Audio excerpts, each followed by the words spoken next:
श्री अर्गळास्तोत्रम्। ॐ अस्य श्री अर्गळास्तोत्रमहामन्त्रस्य विष्णुर्ऋषिः अनुष्टुच्छन्दः महालक्ष्मीर्देवता श्रीजगदाम्बा प्रीतये सप्तशती पाठङ्गत्वेन जपे विनियोगः। ॐ नमः चण्डिकायै।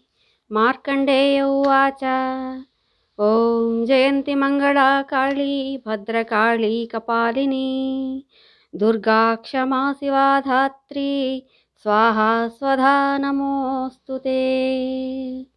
जय त्वं देवी चामुण्डे जय भूतार्तिहारिणी जय सर्वगते देवी कालरात्रि नमोऽस्तु ते। मधुकैटभविद्रावी विधातृवरदे नमः। रूपं देहि जयं देहि यशो देहि द्विषो जहि। महिषासुरनिर्नासी भक्तानां सुखदे नमः। रूपं देहि जयं देहि यशो देहि द्विषो जहि। रक्तबीजवदे देवी चण्डमुण्डविनाशिनी रूपं देहि जयं देहि यशो देहि द्विषो जहि। शुम्भस्य वै निशुम्भस्य धूम्रक्षस्य विमर्दिनी रूपं देहि जयं देहि यशो देहि द्विषो जहि। वन्दिताङ्घ्रियुगे देवी सर्वसौभाग्यदायिनी रूपं देहि जयं देहि यशो देहि द्विषो जहि। अचिन्त्यरूपचरिते सर्वशत्रुविनाशिनी रूपं देहि जयं देहि यशो देहि द्विषो जहि। न तेभ्यः सर्वभक्त्या चण्डिके धूप दुरितापहे रूपं देहि जयं देहि यशो देहि द्विषो जहि।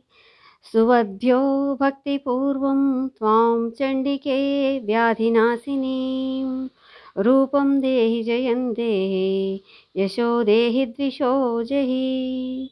चण्डिके सततं ये त्वामर्चयन्तीह भक्तितः रूपं देहि जयं देहि यशो देहि द्विषो जहि।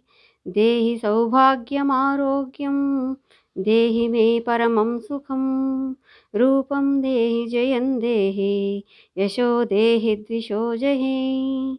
विदेहि द्विषतां नाशं विदेहि बलमुच्छकैः रूपं देहि जयं देहि यशो देहि द्विषो जहि। विदेहि देवि कल्याणं विदेहि परमां श्रियं रूपं देहि जयं देहि यशो देहि द्विषो जहि। सुरासुरशिरोरत्ना निगृष्टचरणे अम्बिके रूपं देहि जयं देहि यशो देहि द्विषो जहि।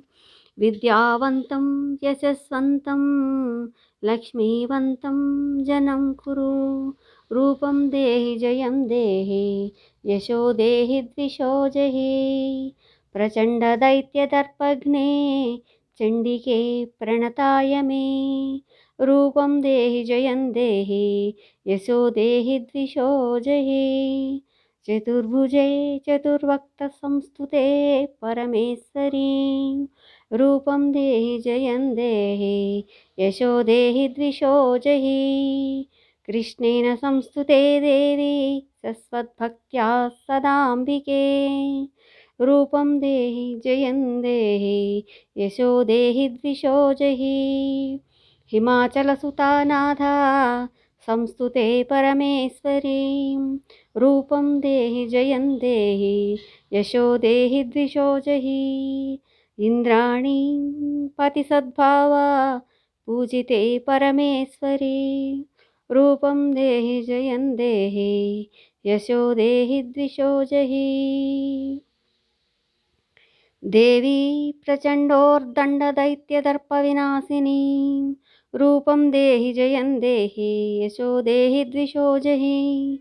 देवी भक्तजनोद्धामदान्तानन्दो अम्बिके रूपं देहि जयं देहि यशो देहि द्विषो जहि पत्नीं मनोरमां देहि मनोवृत्तानुसारिणीं तारिणीं दुर्गसंसार सागरस्य कुलोद्भवा इदं स्तोत्रं पठित्वा तु महास्तोत्रं पठेन्नरः स तु सप्तशती संख्या वरमाप्नोति संपदाम् इति श्रीमार्कण्डेयपुराणे अर्गळास्तोत्रं सम्पूर्णम्।